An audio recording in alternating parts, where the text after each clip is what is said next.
What is going on, ladies and gentlemen? My name is Equal Espresso, and welcome to a Call of Duty World War II breakdown in a sense here. But for those of you guys that missed it, Call of Duty World War II was officially revealed to the world. The trailer, information, and all sorts of things alike came out today at 1 p.m. Eastern Standard Time, 10 a.m. Pacific Standard Time, and 6 p.m. UK time. There was the reveal live stream, but with all that information out there, it might be tough to gauge some stuff that you really want to know about the game. So I figured we'd do a little bit of a breakdown in a sense, but not necessarily in the entire way of going through the trailer frame by frame together and taking a look at things that we may be able to see. Instead, I'm going to give you guys 7 things that you may have missed from the reveal event, that including the trailer that went live, as well as the subsidiary and following reveal conference, if you want to call it that, with Michael Condrey, Glenn Schofield, some of the cast members for World War II, and all that debuted following the trailer. So with all that said, let's jump into these 7 things you might have missed from the Call of Duty World War II reveal. First and foremost, let's talk about something that I think is very cool and very relative to what a lot of people want to know right now, but don't actually have access to it just yet. That being one of the very few slivers of multiplayer information that we had here regarding Call of Duty World War II that was given to us today. We did have the announcements of the HQ, the headquarter feature in Call of Duty World War II multiplayer, but that's not where we're going to be focusing here on this. Instead, we're going to be taking a look at the max rank for Call of Duty World War II's multiplayer, which we'll be able to jump into and then go into prestige mode after we hit that this coming November. Now, while detailing the headquarters as being something where it's a social areas where players can interact with each other and the rest of the community, they did give a little teaser at the reveal conference in which they gave a little bit of a video overview of what it would be. The short 5 to 6 second tease here shows our players on the top of a ridge overlooking the headquarters and what looks to be the basic landing grounds of where everybody lays base down. But as you're looking over the hill, as you're being able to look out at everybody, you can see for a split second that our 2 characters on top of the ridge are denoted with a 5-star general rank and have the rank number of 55. And as we've seen with previous years in Call of Duty, the 5-star general is the highest you can get up in that multiplayer rank. So this indicates that we will in fact be having a multiplayer cap of 55 for those in the multiplayer realm. And then once you're after that, once you complete and get all the way up to that final piece of XP that you need at the 55 rank, then you can prestige over again. This doesn't give us any information as to how we will see the prestige system work, any details, any tokens or anything like that, any rewards, or even the number of prestiges, but it does give us the base number of multiplayer ranks 1 to 55 before we can in fact prestige. And the second thing I want to point out that you might have missed is actually quite a few different look-ins at some things within the gameplay experience, some being gameplay footage, some being screenshots, some being maybe even multiplayer menus. As you can see first up here within the ambient background imagery of some of the interviews done, you can see what maybe looks like on some of the screens, the familiar design of what looks to be like a pre-game lobby user interface. That's something that is totally off the wall, maybe just complete speculation, but when you look at it, some of these do very much so look like some lobbies that you'd see in the current Call of Duty games and the past couple of years. While we can't make out what is actually on the screens to confirm or deny these claims, it's interesting that this is definitely something that's placed there and we're probably going to see later on in more detail. Now moving on to some of the other images here as well, you can see definitely in the background some gameplay, but they're not really anything that you can make out too much, but that's then where we come into parts of the background and behind the scenes trailer that actually gave us footage up close and personal of gameplay within Call of Duty World War II. Now, while these could potentially be multiplayer portions of gameplay, I truly don't believe that. I think this is just campaign-wise, and though we did have a little bit of the tease here for the multiplayer ranks, this just seems a little bit too out there for me. I feel like this is still, once again, following that campaign linear storyline and some gameplay of the missions there within. But regardless, watching these back on a loop, it's interesting to see some of how we'll be able to see the combat go within Call of Duty World War II. Not to mention the level designs of these look absolutely fantastic, completely beautiful, and something that I am just so looking forward to getting my hands on and jumping in and playing. It looks fantastic. Number 3 up on the list though of things you might have missed is dealing with multiplayer directly, but more so when we can see more information on it. It was never really brought up in specifics on, say, in-screen graphics or anything that was following a trailer, but instead was just dropped here and there very casually and very just out of the blue and in regular conversation, so you might have missed it, but Michael Condrey and Glenn Schofield both ended up talking about it in very brief segments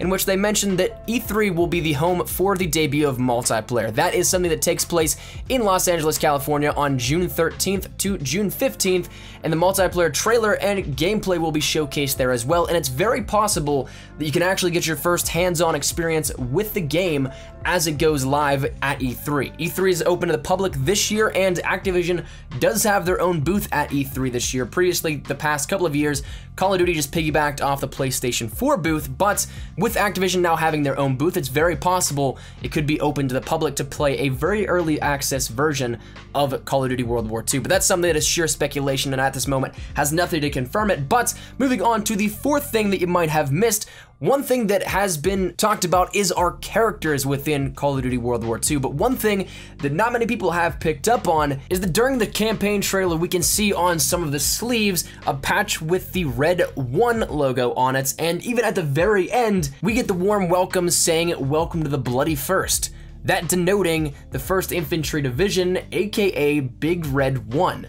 Now that name sounds familiar to you guys. It's because it's something that has already been in the Call of Duty lore and universe, and we're going to be refocusing on that group of characters and that group of people in the World War II era and setting, and what a better time to do it than the 100th anniversary of the founding of the 1st Infantry Division, or Big Red 1. It's just super fitting, I think, to revisit at this point in time, and of course, with all the hype of Call of Duty World War II and just everything about it as well, it's just one of those things that adds to the absolute awesome feeling of the game.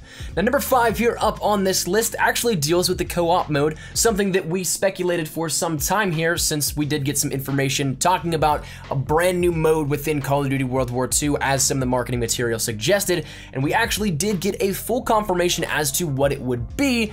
Didn't get really anything in terms of gameplay, but we did get an image in fact, and that image is right on screen right now, and as you can tell, it is a zombie. Now, a little bit about this, if you guys did miss out on the reveal or any of the information that followed from the zombies reveal, is that this is going to be a horror-style game mode. It's not your run-of-the-mill mode like Spaceland or Raven the Redwoods or anything like that. It's just more arcade-style like Infinite Warfare Zombies. It's not going to be something like Treyarch Zombies even, where it's kind of serious but still does have that same designation of basically an arcade shooter, just last as long as you can.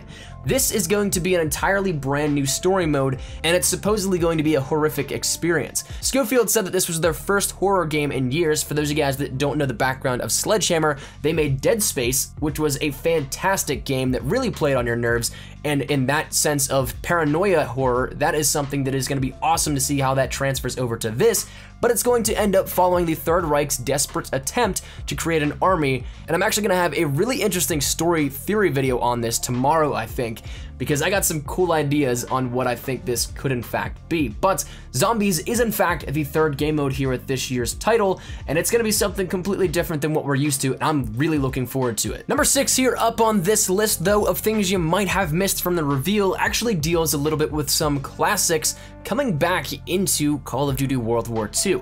That potentially being the flamethrower and tanks possibly returning to multiplayer, but definitely being confirmed for campaign. We saw glimpses and flashes of them within the reveal trailer and within the behind the scenes footage and all that kind of stuff, so it's definitely there for campaign. We're gonna have vehicles there for campaign, we're gonna have flamethrower there for campaign, but it'd be very cool and very possible for these then to make it over into Call of Duty World War II's multiplayer.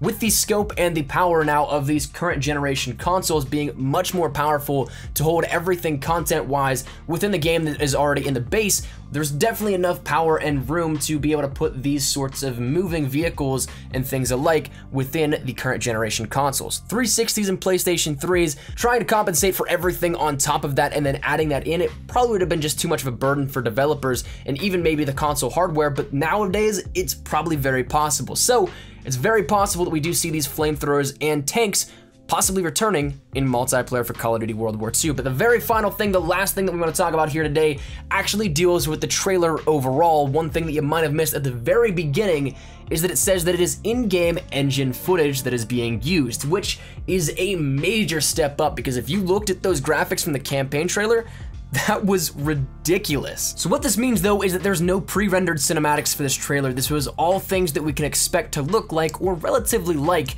which is absolutely incredible for the game and my expectations for it. Advanced Warfare was graphically brilliant, and I love the use of pre-rendered cinematics for cutscenes as it felt more like a movie, but in-game cinematics may come into play now, and we see just how immersive it is without needing separate video files to be queued up. So if this is in fact the case, this is something that is rendered in real time like we're seeing it now.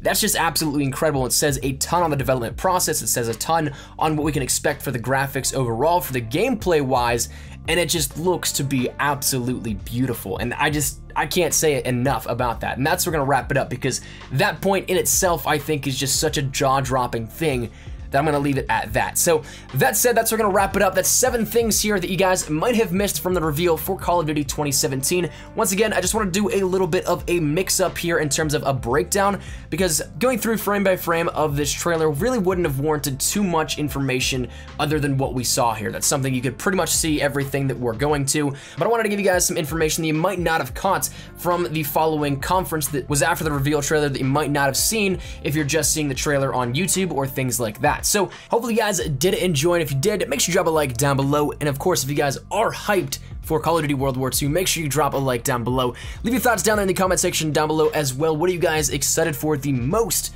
with all the information that we have now at our disposal? And if you guys aren't new to the channel, make sure you guys subscribe to stay up to date with everything we got here regarding Call of Duty World War II. We got a ton of stuff planned for the next couple of days, so if it interests you, make sure you stick it right here. And finally, if you guys want to follow me over on Twitter, that is the best place to get connected with me here outside of YouTube. I practically live on Twitter, so if you guys want to strike up a conversation, ask me a question, whatever it may be, link is down there in the description below if you guys want to toss a follow. But all that said and out of the way, thank you dudes so much for watching. Thanks for sticking around this far. I'll see you guys later. Hopefully you guys are having a great day. Take care and peace.